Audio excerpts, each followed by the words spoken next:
Find yourself a booth, order up a cold one. This is the Spring Bar. Today, it gives me great pleasure to introduce the antithesis to my build and fight, not read and write, an actually educated engineer, Lauren at Watchmaker's Daughter. We discuss what it was like to grow up in the household of a watchmaker. We discuss her collecting habits, her journey through collecting watches. We also discuss a engineer's perspective of design elements of watches. And then, best of all, we discuss her contribution to TimeBum.com. She gives us some insight on the review process, and we discuss how she got involved deeper into the world of watch collecting. I'd also like to encourage you to share your drink and wrist checks with us by hashtagging the Spring Bar Podcast. Remember, your drinks don't have to be alcoholic, but you have to be fun. Hello, everyone, and thanks for joining us today. I'm KC, joined by my co-hosts, Florida Mike and Joe in the OC. Gentlemen, how are you on this fine Sunday? Hey, Casey, how you doing? Joe, what's going on? Yeah, it's nice. It's really nice. It's 70 degrees. There's no snow. But how cold is it for you, Casey? Oh, shoot, it's really not that bad. Are you above 50 degrees? I think my laptop's saying 41 right now. Okay, so I'm still not coldest. It's 50 degrees in Florida right now. Okay. I feel better knowing that I'm not the coldest one in the room. Yeah. My energy bill makes me feel cold. Yeah. And everybody listening to this up north is not happy with me, complaining that it's 50 degrees outside. True. But it is what it is. All right. So what do we got new watch alert? Anything? Anybody? I I did see a Rolex and an AD. That was pretty bonkers. You actually saw one, like it was there. You got to physically handle. Yeah. And Pixar didn't happen, and I do have pictures, so yeah. But I'll post that later and see what kind of traction just having Rolex as a hashtag gets. Our views are going to triple. Oh, absolutely. Yeah, probably. That's no joke. Listen, when I'm able to tag his Omega stuff, we get more traffic. Are you trying to say that my bolovas aren't enough? Our bolovas are enough. Yeah, I mean, Mike. In every good marriage, Joe, what's yours is mine. Okay, fair enough. Right. Including the hat. Including that. Yep. Right. I think he still probably has some of these. You can get one if you want. I got a patch. I'll put it on my own hat. Put on a bucket hat. Put it on a piece of tape and paste it to your forehead.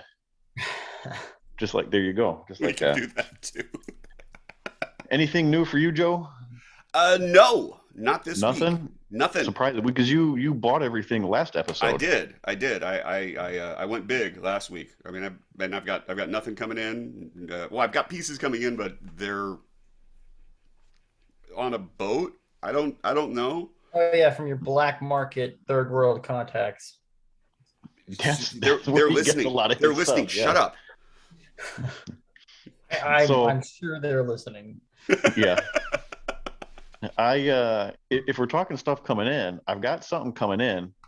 I bought probably the worst, most fantastic Baktak. It's I don't even know where it looks like. It's maybe late 70s, early 80s, possibly. It's hard to say with Russian stuff, man, because they were so far behind. But it's I don't even have it in front of me to look at it to describe it. I've only seen it in one picture. It's just horribly beautiful. It's a Commandersky. The dial is like a real pitted, patinaed, faded blue with the bezel. It looks like an inner bezel. It looks very much like it's under the crystal, but it's not rotatable in any way. Right. That's like a faded light blue, perhaps. It's going to be really curious when you get that thing in and you can clean up the crystal just a little bit. Well, Yeah. hey, so if we're allowing watches that haven't come in yet as our new watch alert, then Oh, hold I'm gonna on. wait list for an Explorer. Yeah, but how far out are you for that one? Well, it's to be determined, so it's coming. To be I think determined. I think we need to put a time limit. So if you have a watch coming within the week, that'll count. But I you're don't know about that. This is The episode agent was 5, so maybe for episode insistent that I would get 55. it. episode 55. Casey gets his Explorer. We're gonna have to do that from now on. Every so often, check in. Explorer Watch, 2022. Yeah. Well, 2024. if Oh, we're being right, fair. 2024. Excuse me. Yeah. We'll keep updating. So that's what I got coming in, but I don't necessarily have a new watch alert, but I have a new dial alert now. Last episode we talked about my new watch alert was the Jetstar E with that horribly crusty, peeling, ridiculous looking dial on it. A couple of days later, somebody sent me a line on a dial only that was on a listing for $8 Nice. for this ultra rare dial. It's real nice, dude. And It's this way better one- than what you got. Oh yeah, it's 100 times better than the one I've got. It has a little bit of patina to it, which is nice. I like that, but it's not horrible. It'll definitely get the job done because I don't know that I'll really ever find one again. Getting into our next bit, we have a special guest. It'll be Lauren, also at Watchmaker's Daughter, on the Instagram machine. She is there with her magical hand. Lauren, welcome. Welcome. Hi. Hello. Hello, hello, hello. Are you ready to join the circus that is the Spring Bar? I've been listening, and it is definitely a circus that I am happy to be in, like the left ring, but not the center ring. We were just recently described as misfits. Yes. I think No that was- comment. Very, very judicious. Well done. So we start ourselves off here with some wrist checks and drink checks. So Lauren, as our guest, why don't you start, please? All right, I guess I'll start with the drink first. Drinking spiked apple cider. It's been spiked with bourbon whiskey from this place called Reverend. They're they're distilled down in Norfolk. Super tasty. It's basically my go-to bourbon now. Very nice. And then on the wrist today, we've got a Zodiac Seawolf ladies model. I think the exact number is like 9026B when I went on a deep cut catalog hunt. I've had this since I was about 9 or 10. My dad gave it to me for my first backpacking trip. True watchmaker's kid. It does not actually have the correct crown. It has a bull of a crown on it. Gibbs. But it's one that I wore daily basically through all of middle school and high school. Forgot about it for about 10 years, and now I have it back. Wore it daily through middle school and high school. Vintage Zodiac in middle school and high school. We're going to put a pin in that. We're coming back to that. Well, see, I told my daughter she can't wear her Caravel to school, so. Right. Huh. You can't wear her Caravel to school, but I the know. Zodiac's fine. The Zodiac is okay. Terrible. So I got a question for you, Lauren. Close Your spiked cider that you got there, do you drink that warm or is that room temperature? That is hot because Nice. it's mulled. Like I have a little silicone tea bag full of Oh, you mulling mold it. spices. Ooh, Posh. very nice. But then what's the temperature? In Virginia, my phone says about 35, so 30. it's a little chilly. Okay, 35. see, I feel better still. Yeah, but you are wearing a coat. That's all I'm saying. Yeah, well, it's very cold in my house too. Not much warmer inside than it is outside. But I refuse to turn the heat on in Florida. It's that good Florida insulation, Gotta save Yeah. that money. right? Yeah, pretty much. KC, what do you got? So I'm gonna start with my drink because it is special. Oh man, I'm gonna pull a mic here. I'm gonna pull a mic. Ooh, There it is. There it goes. Took a minute. Yeah. same finesse as Mike. It's a, delicious non-alcoholic drink because, yeah, Because I'm dry. at least until I get back from my training, whenever God says I can come back. But I don't know if you guys can see that. I'll post up a picture. But my wife got me. It's not coming through. Oh, look at that. It's Oh, our dang. logo. Oh. So when do ours Nice. come? I'll have to send a picture to you guys. But yeah, it says Spring Bar Podcast. It's got the logo on there. Well, that's cool, You can- man. You can send us a picture in the form of a glass. That's true. That's true. That'd be good. I'd take that. Yeah. No, oh shit! And my watch. There you go. Not able to use my sweet camera that I spent money on, but using my cell phone. And you can kind of tell that that's supposed to be a speedy reduced. You can kind of tell. Yeah. That autofocus gave it away. So are you wearing a left-hand drive or right-hand drive? How is it on the wrist? I woke up this morning. That was the inspiration for that, and I put it on with the crown to the left, and I was like, "Oh, son of a..." That's awesome. That is absolutely awesome. It's like when I wake up and start shaking my quartz watches to get them started. Yeah. Do you try to change the battery in your automatics too, Joe? On occasion. Do you? On occasion, I have done just that.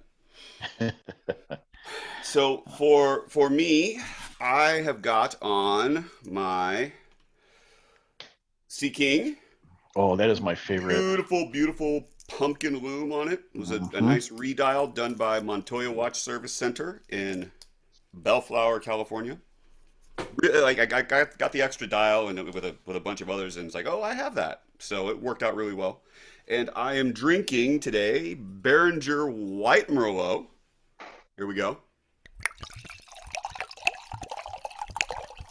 Because it's a summer wine, because it's 70 degrees outside, and White Merlot is, a little more acidic, not quite as fruit forward as, say, your White Zinfandel. So, but we're going to be posh. There you go. Mike, what do you got? So hold on, your pumpkin loom. What does that glow? Like what the hue do you get? Black. It Well, doesn't I don't glow know. hardly It's at only going to all. last for a fraction of a second, but Yeah, when it very, does, very little at all. It doesn't glow much in the slightest. So no. So, do you kind of go for that stereotypical basic white girl thing? You're rocking the pumpkin loom. You got yourself your pumpkin spice latte. I got to carry on the Joe roast. I feel like well, no, because I'm not wearing Uggs, so I'm not quite that basic. Not that we can see, at least. Oh no, it's. I mean, it's. oh my god! Oh, look at this is wow. No Spring bar socks. just got real around here. The sock tan is real, but no need for socks inside. So all right, I'm gonna go before this gets out of hand. yes, please. I didn't sign up for this. I'm the first guy to say that. So I'm wearing, or I'm supposed to go drink first, aren't I? I don't want to break suit. So I forgot to buy beer for this show. So I'm just kind of scraping together. I have V8 Splash Berry Blend, and in it I have some Passoa passion fruit liqueur, which it tastes great. It's a Brazilian passion fruit juice, and it's made in France. Of course. Doesn't make a whole lot of sense, but it makes for a great drink. So it's like a Baltic with a tropical dial. Perfect. Yeah. Now I can't give you the drinking pouring it, but maybe you can hear me take that first gulp. Maybe a bit far. not quite the ASMR we're looking for. Not quite, but I tried. A for effort. On the wrist, if you can see it there, this is my early 70 Oceanographer G. This, I guess, is what we're kind of dubbing amongst us the angel dial, because it doesn't say 666 on it. It just says Bulva Snorkel at the top, automatic at the bottom. Doesn't have your markers though, and slightly different handset too. You've got the silver. So the handset is it's a stick handset. It's a stick second hand, so it's not your traditional handset that you would think when you would think 70s oceanographer. Case profile slightly different than what you would get. There's a lot of variations in this watch, and Joe, you and I had gone back and forth one time with trying to figure out the different quirks about this. I'm doing a dive into that. To be honest, I've got a whole bunch of different references, and I'm going to put something together just on that to see kind of what years and variants and all the rest. Because so it's a 68 watch, and then you've got the snorkel or the oceanographer on the dial, and then that's 69, it changes, and then 70, yours is different, and then it just keeps sort of spiraling. So yeah, so this one we might get to it a little bit later on, but this would match. Lauren, you have a snorkel that's kind of got a similar handset to this too. Yeah, different case, but 69 based on the number on the back. So see, and I wondered that too, if this is the case back that belongs to this, because it's marked 70, and I don't see many 70s with this handset. I see a lot more 68, 69s. But when I had first acquired it, I posted it and somebody said, "Oh, hey, is that an early 70?" So I don't know. I wish we had more information. I wish we had the Bulova line book. That would be nice. And I did some research on this on mybulova.com, and there's an old post from last year or the year before talking about how they had gotten permission to be able to use the line book. Where they got permission from, I don't know, but I haven't seen anything being uploaded to that site in regards to that. They may not. It may be in one of their forums or in part of the chats, but I know that like anytime you pop something up, if there is a line book reference for it, it shows up. It shows up for it. They're pretty diligent about it. But it would be nice to be able to just thumb through it and research the stuff that isn't posted up there. Well, yeah, but then you wouldn't need the website. Yeah, but you're cutting off somebody's livelihood. That ad revenue isn't going to just print itself. Yeah, I guess. Sounds like you need a field trip to the Bulova Museum in New York. Oh man, yeah. Didn't we talk about that one time? I went, but the museum wasn't up and running, and they wouldn't let me in through the lobby. I tried. Were you on a list? I was. I didn't get to know my AD well enough. my Bulova AD. Yeah. Such as it is. So, all right, Joe, what do we got on tap today? So we're going to be talking with Lauren a little bit about her collection, about where things kind of go, because if you haven't followed her, it's at watchmakers.daughter on Instagram, and she has just got a killer selection of stuff. And we want to kind of dive into that and get a perspective of a collector that has a really nice vintage selection, but also watches that you don't see a whole lot of. So talk to us a little bit, Lauren, about like where did all of this begin? Are you a collector? Are you an enthusiast? What's your origin story? So the Watchmaker's Daughter bit is not just the reference to the Loretta Lynn song. I'm actually a watchmaker's daughter. I don't actually remember putting on my first watch. I just know that there's been a watch on my wrist since I was about 3 years old. First watch was a white Mickey Mouse watch from Disney World, and it's kind of progressed ever since. At this point, I'd say I'm a collector in that n=1 is my ideal number, or n+1 equals my ideal. Right? n+1. And so basically all through childhood, my dad would fix up stuff and hand it to me. It's like, hey, wear this for a while. So there was the Minnie Mouse, there was an Accutron Space View, there was the Zodiac. I think the last one actually, he found he was cleaning out his bench as he was preparing to move. Like, he moved his entire shop, but that's a story for a different time. And he dug up a Seiko Pogue that was just like in the back of a drawer somewhere. And he was like, and so he fixed it up. and handed it to me. I was like, this is a little bit too big for me. So that's actually to my boyfriend. No, when was this though? Recently? Yeah, this was about 2 or 3 years ago. Okay. Okay. Yeah, that was the last one. Just a pogue in the back corner someplace. Yeah, somewhere. Right. Like you do. As one does when one hasn't. I hope I'm not jumping the gun, but what's your ideal size? For me, I'd say smaller than 40. Like I don't own anything bigger than 40. And for like the vintage watches that I collect versus the ones that I buy because I like the looks of them, it probably ranges anywhere from like 25 to 35. And I do have watches as small as like 15. Like I have a really, really tiny Hamilton dress watch that's really, really tiny. It's like bigger. The movement is no bigger than my pinky nail. Yeah. Wow. They're awesome, though. We'll get into specifically when we'll talk about some design stuff. But one of the questions that I had, and in thinking about anybody who collects vintage pieces, like so obviously you have them serviced, and I was going to ask like, oh, do you have a guy? It's like, oh, well, wait a minute, no, she's got a guy. Yeah. She knows somebody. I have a limit though. Like I can't give him too many, and I'm definitely always at the back of the line. He gets to pay. Are you? Yeah. I was going to ask, like, what's the turnaround time for you? Because like I've waited 9 months.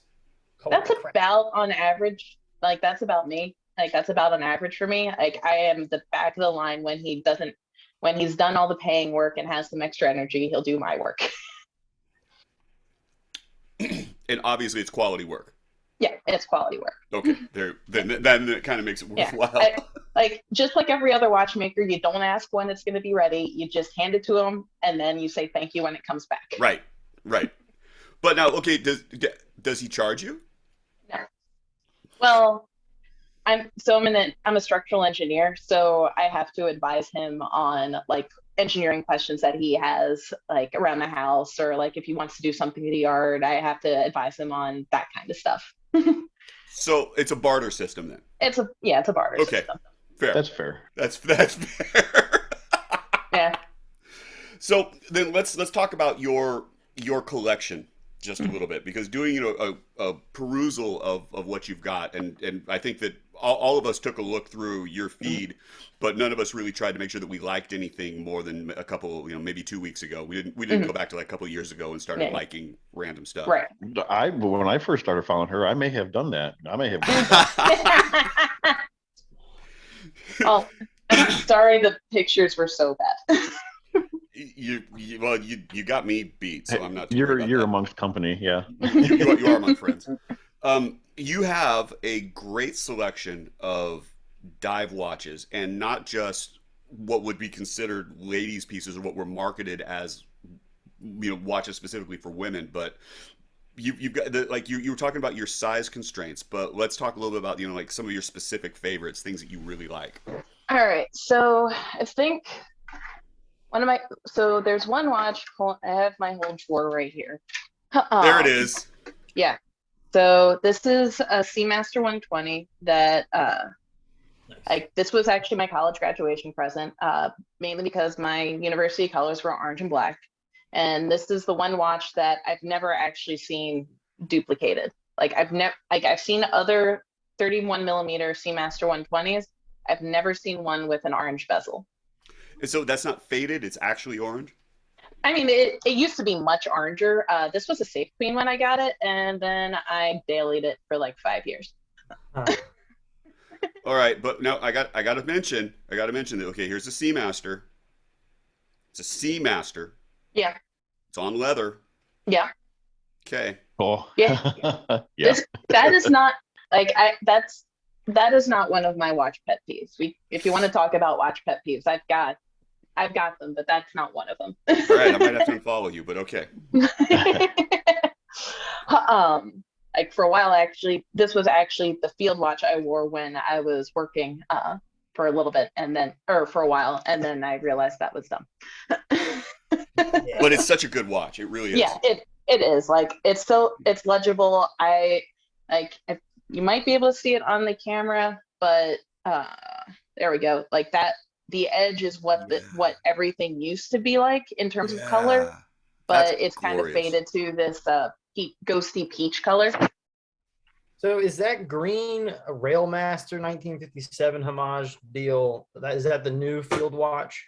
That is the new field watch. This was done for me by Hypogene Watches. She's really fantastic. Where'd it go? There it is. So yeah, basically I picked the case and the handset and the dial, and she put it together for me. And then I put a shark mesh bracelet on it, and that's the watch that goes out and gets dirty. Is that the 4 o'clock crown?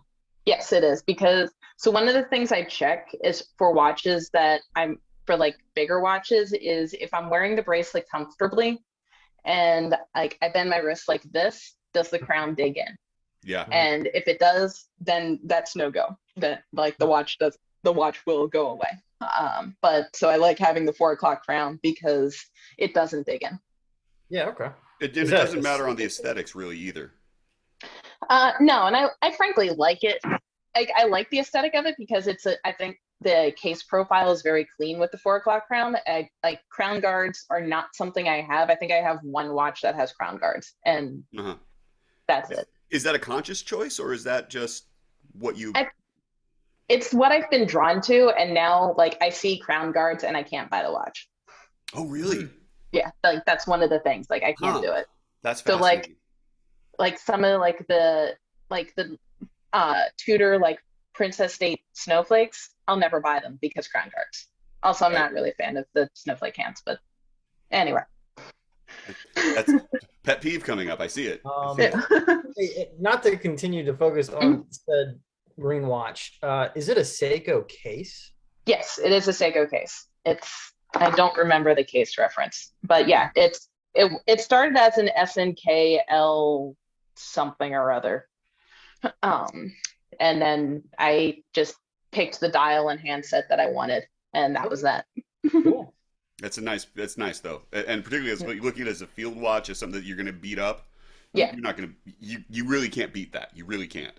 No, like I've hammered concrete with this. I've like stuck it into like murky water looking for like tools that I dropped. It's gone everywhere, done everything, and it's held up pretty fantastically.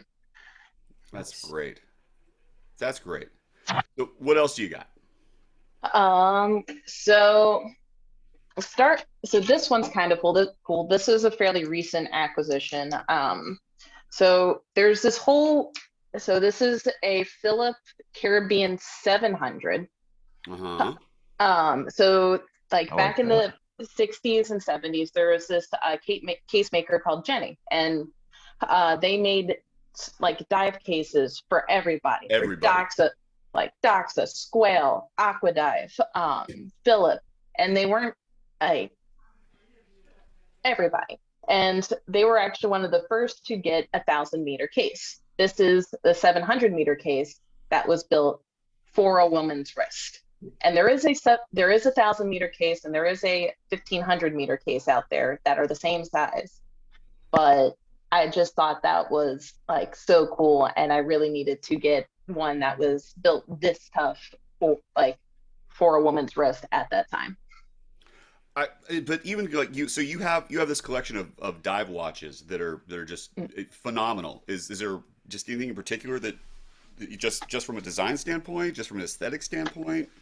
So I really like their legibility. Like here's an Aquastar.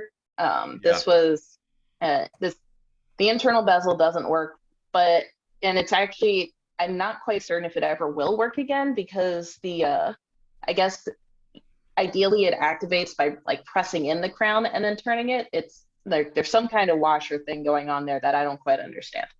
If only you knew somebody who could figure that out. Yeah, well, I showed my dad this watch. This one's actually old enough that the lume is radium, not tritium. Right. I showed him this and I was like, yeah, I don't know how to open that. Because it's a Monarch case. Like there's no case back to open. Right. Like it comes out the front. And he was like, I don't know how to open that one.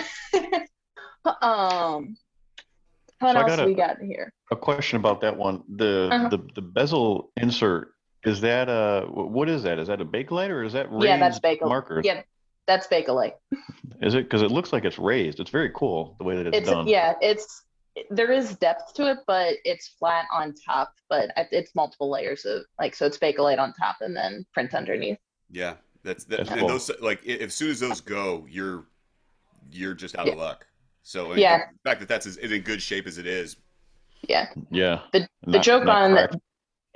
the joke on the CMAS on the 120 is like both for the 36 and 31 millimeter size is that the bezels are made of unobtainium because you can't find them anymore unless Right. you like buy one from a counterfeiter who Yeah. because fakes of these are rampant.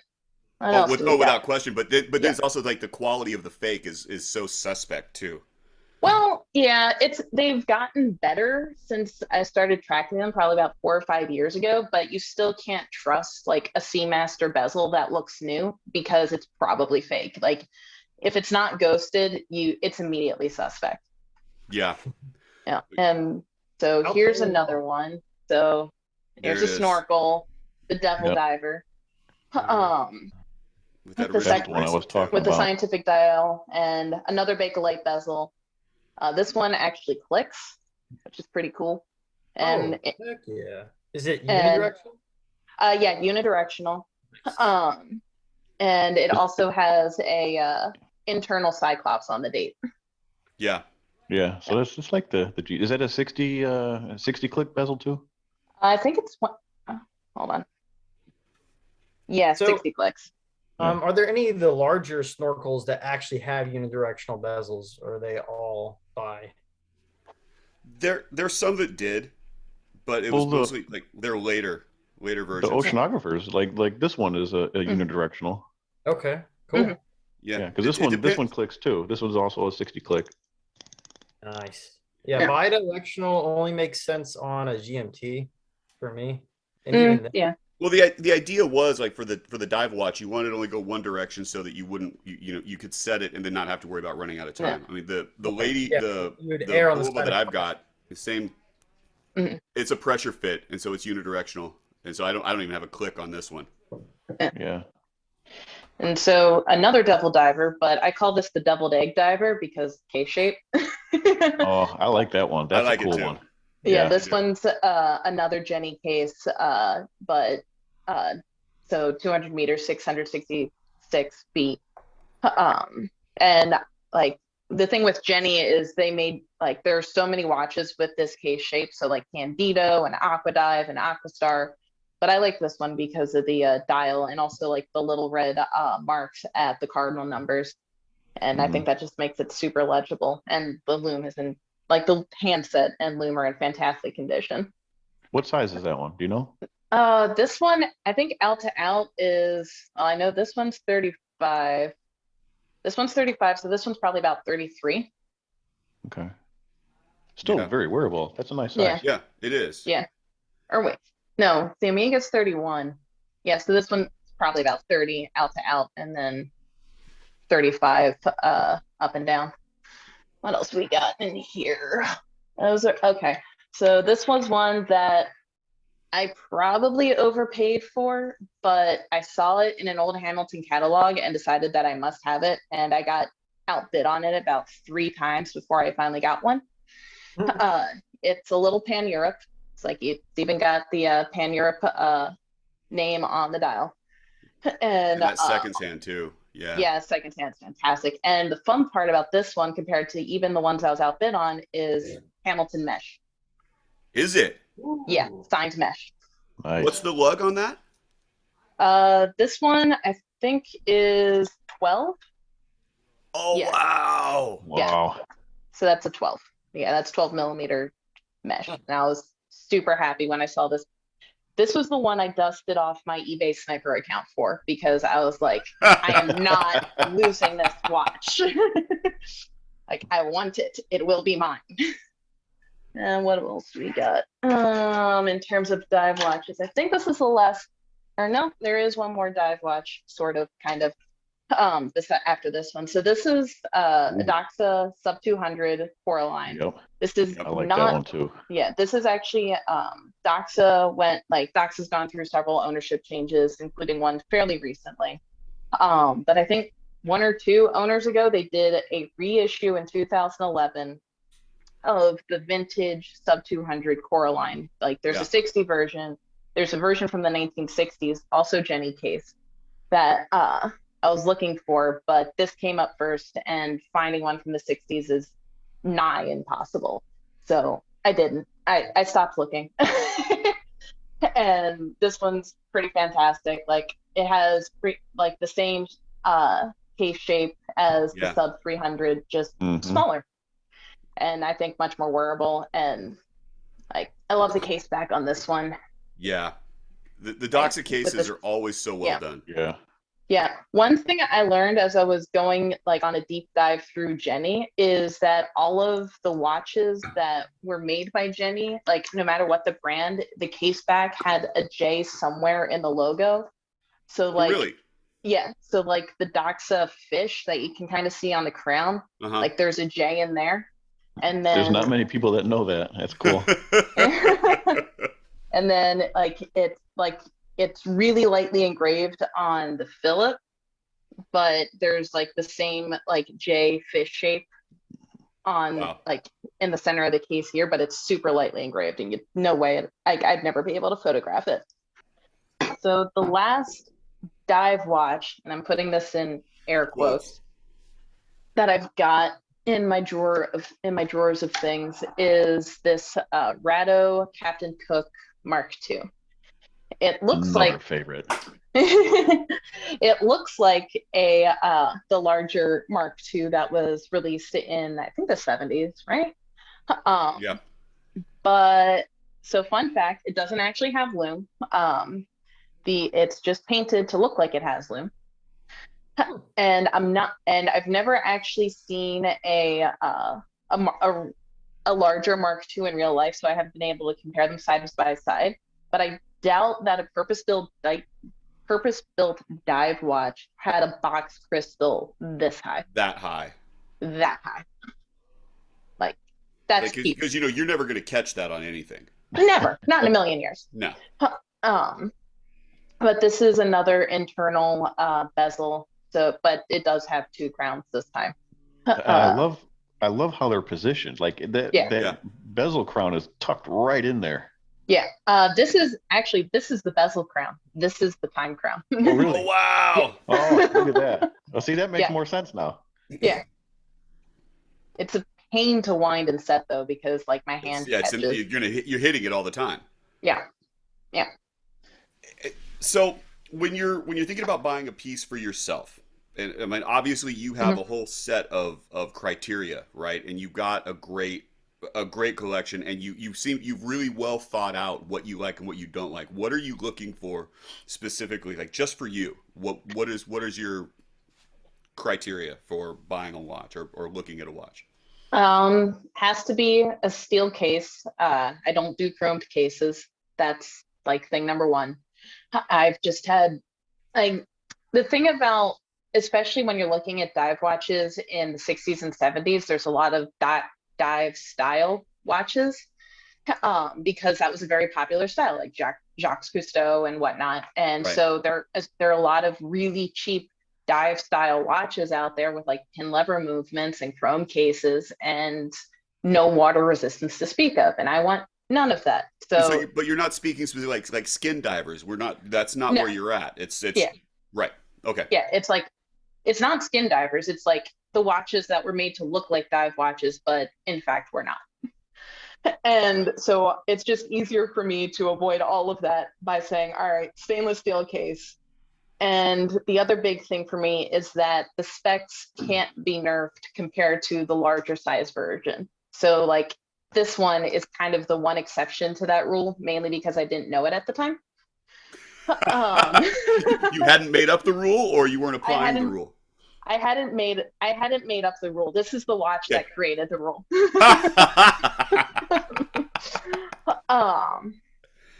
It's such a good watch, though.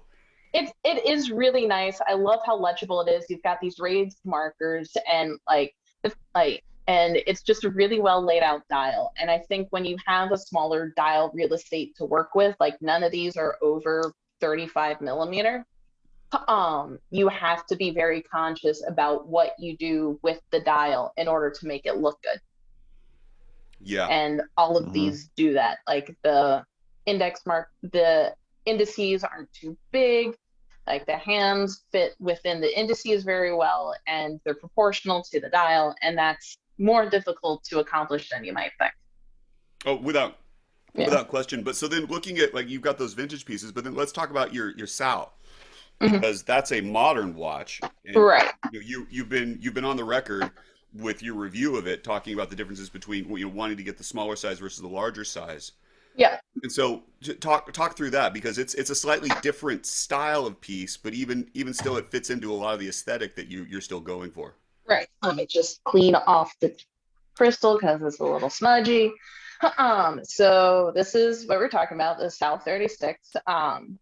Basically, I saw this at Watches, Whiskey and Wine in Hagerstown in July. Alan Sal had prototypes of these, and I was like, I need to review that. And because like I had tried on the Legacy like 40, the full size diver, and it's a big watch for me. It's got that dual crown system too, right? Yeah, and it's got the dual crown, which I didn't really mind, but it's a big, heavy watch. Like the case is substantial. It's on your wrist. And so like I tried on the 36 and I was like, I'm in love. And so eventually he got me 3 watches to review. Basically the Sal 36, the Legacy 36 in a couple of different colors. So it was like this one, the 2-tone case that he has with, what did he give me? The mother with the salmon dial, like the brushed copper salmon dial, and then the full rose gold PVD case with a mother of pearl dial. And I saw this, I reviewed it, I loved it, sent him the review, and then I was like, Alan, if I only sent you 2 watches back, how much would I owe you? And he gave me a number, I paid the number, and that was that. Like this is the one watch that I've reviewed so far that I just couldn't let go of at the end of the day. It's a nice problem to have. Yeah, it's a really great problem to have. And the fact that I do appreciate the fact that I'm this picky, otherwise I'd have a lot more issues. Right. Right. But I love the color is just killer. That dial. Phenomenal. Dial. Yeah, it's the same dial. It's on the bigger version, just smaller. And like I love the color of it. I think if I was gonna criticize one thing about it, like having lived with it for a while, so literally everything on like this watch is literally the 40 millimeter watch shrunk 4 millimeters. Like everything, the bracelet, the dial, the case, even the logo. And I think what I probably would have done is fiddled with the logo text. Let me pull the hands out a bit so we can. So like I would have probably fiddled with the logo a little bit. So because the Baltimore at the bottom of the Sal is barely readable. Yeah. And so like I might have fiddled with what logo actually ends up at 12, and I might have fiddled with the text at 6 as well, just to like make it a little more legible. But in terms of like legibility, proportionality, it's still absolutely aces as a watch. So let's talk a little bit about, when you start talking about design, because there's always the question of lug to lug width versus dial width in terms of sizing. And so, where do you fall on that debate? I mean, how so? Well, so there's, I think it's Eric Koo. He has a whole breakdown, and it has to do with what the lug to lug is versus what the dial is versus what your wrist size is, and it has to do. And there's this whole algorithm, and you can actually find out based upon those variables what works well, and then you take into account, okay, what's the dial width versus what's the bezel is, how does it present it, you got all of these weird questions that go along with that. And that seems a little too complicated for me. And you're an engineer. Let's be honest. I'm an engineer. It's the weekend. I don't want to be doing that much math for a hobby, right? Right. So like one of the things that I think as a woman watch collector that I don't get hung up on, because I don't think there isn't as much pressure to get hung up on it, is the whole like wrist size, like wrist size, watch size, lug length, that kind of thing. Like you just don't get hung up on it. You wear what you want, and you wear what you like, and you wear what you think and what you think looks good. And I think that the world would be a better place if everybody just did that. Without question. I mean, Yeah, I was going through your Instagram page, and you've got an Accutron astronaut. Yeah. So, and I've got a similar, if not identical, version of that. Yeah. Mine's so, 63. Right. And so I was taking a look at how it presented on your wrist, and then comparing it with how it presents on my wrist. And the difference is negligible. And so that just sort of comes down to this idea of how the design was put together. It's a well integrated watch. You know, the lugs, you don't get to see the lugs that much because the bezel covers up so much of it. It presents really well. It's incredibly legible. You know, it's designed for that specifically. And it doesn't, gender at that point doesn't come across, and even size consideration really doesn't matter, just because it's such a well put together piece. So you mentioned, Lauren, that you do a little bit of blog work. So can you talk to us about the Time Bum? So it's basically a collection of time bums started by the head time bum, Lauren. There's a Lauren and a Lauren. Yes, we've been through that. And the blog tends to focus on watches in the sub $1,000 range. So mostly micro brands. Lots of micro brands, yeah. Yeah, mostly micro brands. Christopher Ward is kind of the only one that kind of goes out of that, but mainly because they've been around for so long. They're kind of, I always consider them kind of like the Sam Adams of micro brands. Yeah, I can go with that. That's a great analogy. I go with that too. They're micro brands in that they're a micro brand in that they're not like one of the big ones, but they're also like they're borderline independent rather than micro. Yeah.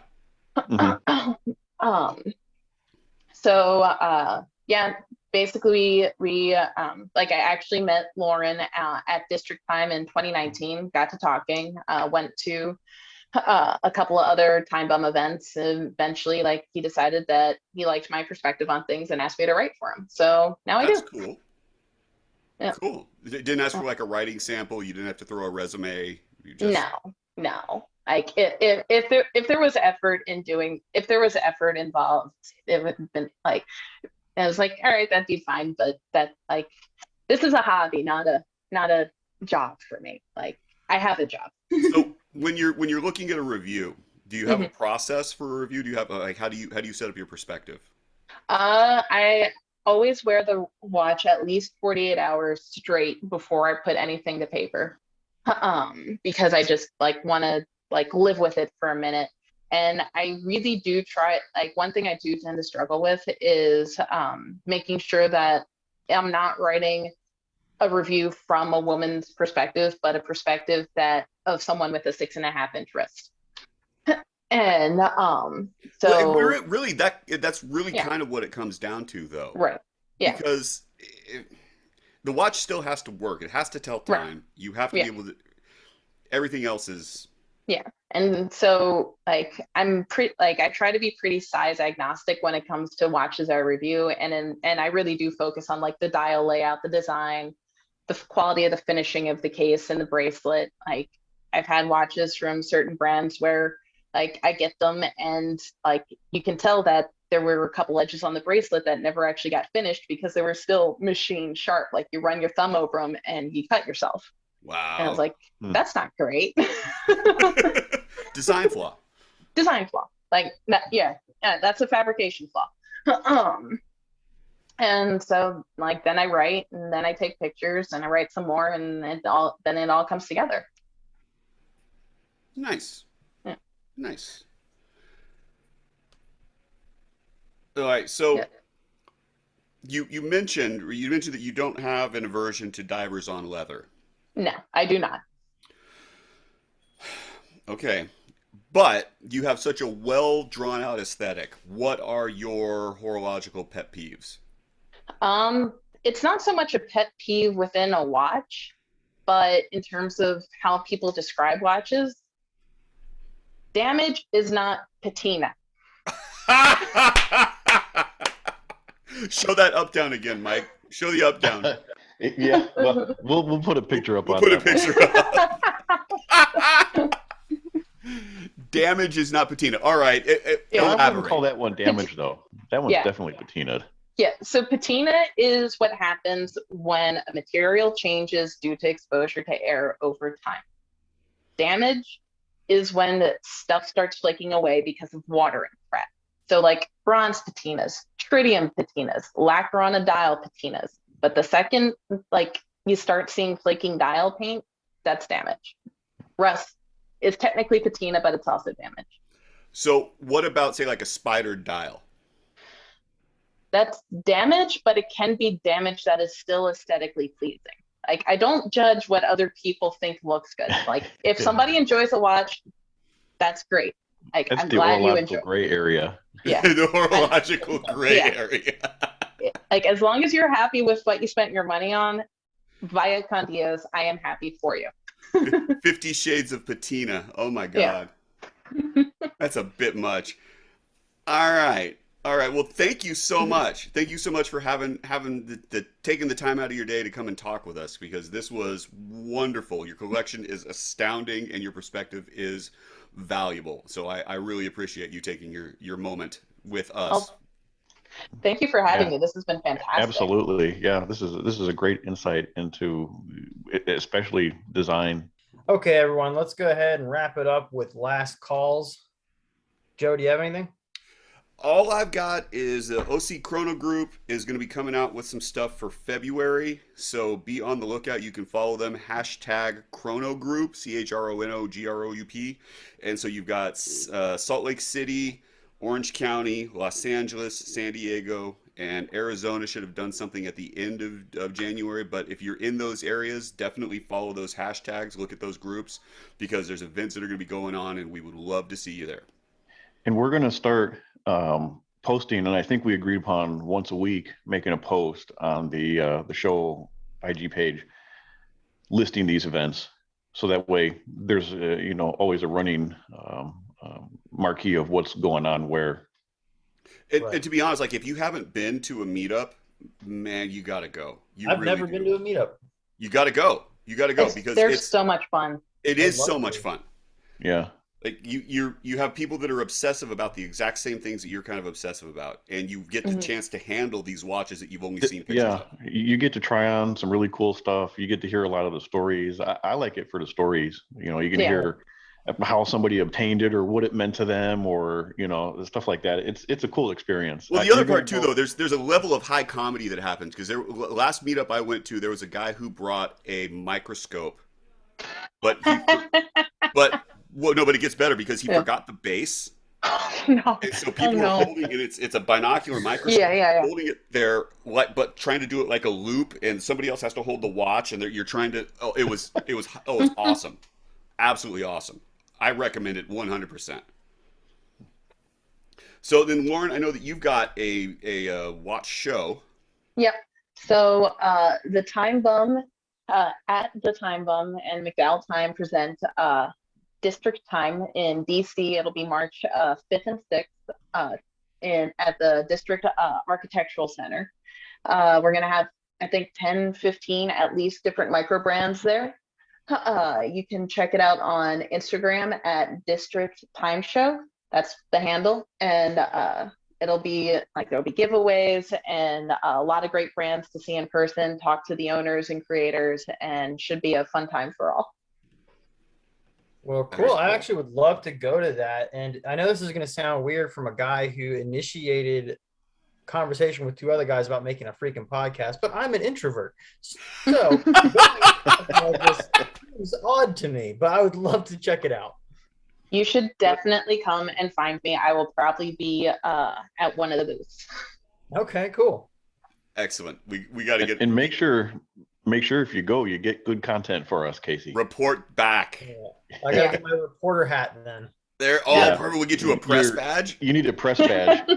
Okay, cool. I'll talk to Lauren about it. Oh, that's wonderful. Oh, that's gonna be awesome. That's gonna be so great. But all right, guys. Anyone else got anything?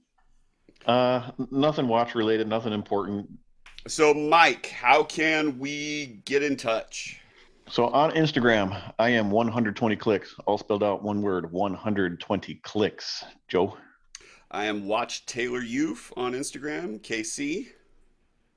I am timehack_1636.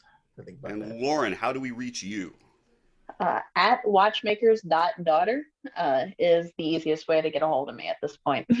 That is fantastic. And how else can listeners contact us, Mike? So they can send us an email at thespringbarpodcast@gmail.com. We're also on Instagram at the Springbar Podcast. Just ask that whoever's listening, please tag us in your pictures, your watch and drink shots, your wrist shots, whatever. Anything that you feel like putting the Springbar Podcast hashtag on, we'd appreciate it. And also, any meetups you'd like for us to advertise, or any watch shows you'd like for us to advertise, you can hashtag the Springbar Podcast, and we will be able to catch that up on Instagram or any of your other social media platforms of choice. Yeah, and if you have anything that you want to send, that you want to add to our running list of shows, you can either send it DM or to the email address, and we'll be more than happy to add that on there. Well, all right, guys. You can't stay here. You don't have to go home. Double check that Uber is actually an Uber and not someone random in his car. But enjoy the rest of your night. Cheers. Cheers.